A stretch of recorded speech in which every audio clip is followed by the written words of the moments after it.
But the differences really that I see, especially between Gen Z and millennials, there's a lot of similarities for sure. I think Deloitte did a study in 22 around the two, and we see that both groups are caring very deeply about what we've been talking about, the macroeconomic issues, namely in the top two of cost of living, which is a big thing right now, obviously, and we hear about often on a day-to-day basis, and then climate change, which is also a key element that we've got to figure out. And those are their top two. And I think the biggest difference, though, that I've seen that I love so much, that it's influenced so much about how I show up as a leader too, is this genuine and deep care for mental wellness and health.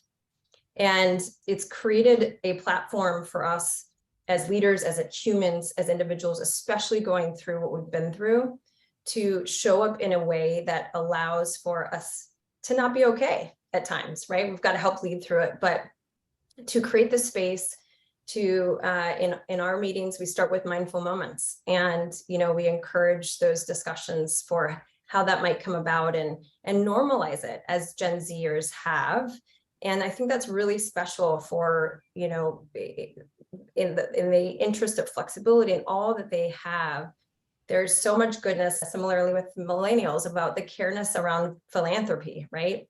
And just doing good in the world and making us better people and better humans, because they care about these things that have been, from my generation, have been sort of pushed to the side and, taboo in some cases.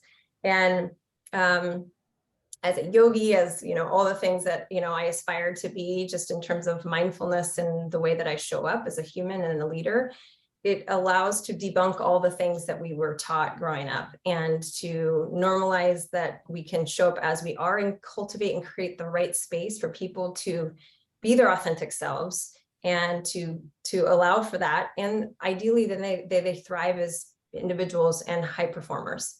So for me, I think that's one of the biggest call outs. There are lots, but the mental and wellness and health is a big one for sure.